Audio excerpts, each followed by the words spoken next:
This is the fruit machine I made for the South East London Meccano Club. It's, the idea is to recreate as much of a proper fruit machine as possible. And this all starts with working out which coin's going in and only accepting a 2p piece, which is meant to be the playing coin. Coins which are too large in diameter will not go through the front hole, and coins which are too small, if we open up here, coins which are too small fall through a counterbalance which is just here. The counterbalance has two very carefully spaced brackets which are just slightly less positioned apart, just slightly less the diameter of a 2p piece. So if I put a 10p piece in, it just falls through and comes straight out, rejected.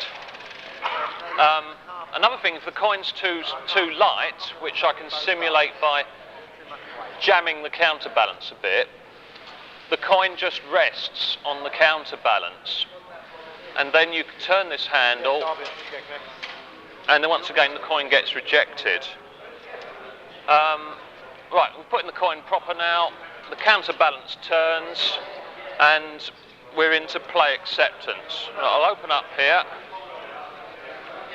The coin's down here at the moment, and it's pushing this up, making electrical contact there.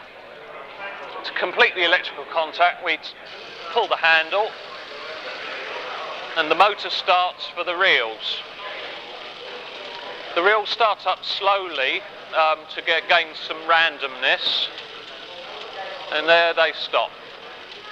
So we've got a plum, a bell and a bar. That's not a payout. We need a cherry on the first reel, or all three bells or all three bars. So we'll try another coin. Hopefully be a bit more lucky this time.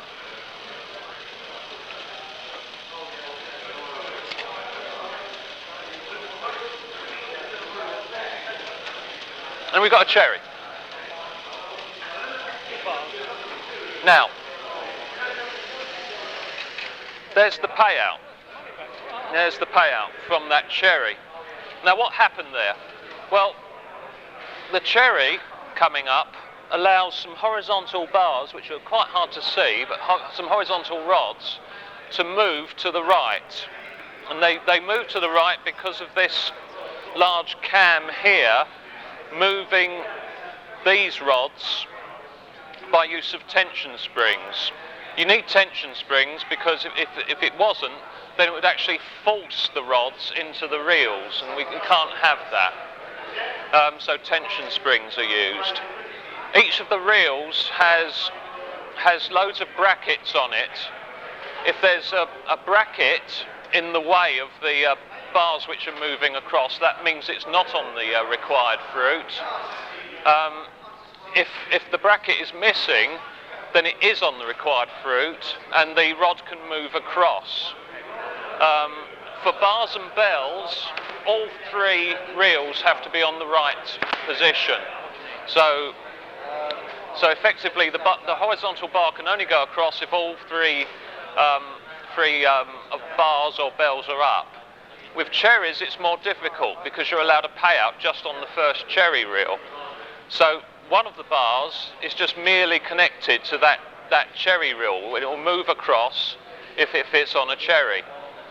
If the second reel is also on a cherry, then it allows another bar to move, but that rod can only move if the first cherry is up also, because the two rods are joined.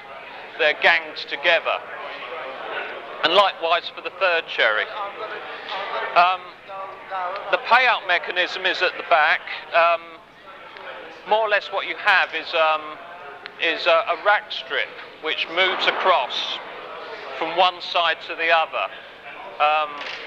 The motor to that is started by these contacts being made at the end of the horizontal rods here. There's electrical contacts on each one, and the rack strip is stopped by electrical contacts along the rack strip. So for a cherry, the rack strip only has to move half an inch and it stops. 2 cherries, it goes 1 inch. 3 cherries, 1.5 inches. 3 bells is 2.5 inches, and 3 bars is 5 inches. Every half inch the rack strip moves across.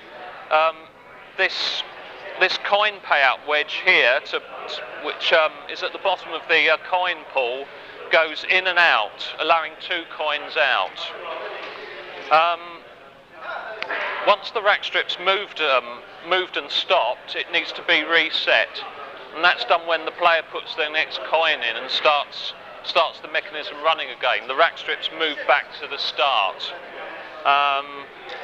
There's not a lot else to say about it. There's a coin overflow here which goes down. Coins can go down here into a little overflow box here. And that's about it, really. If you want to build one of these, you need about 10 months to do it in. It's very difficult, very fiddly, but the end result is well worth it.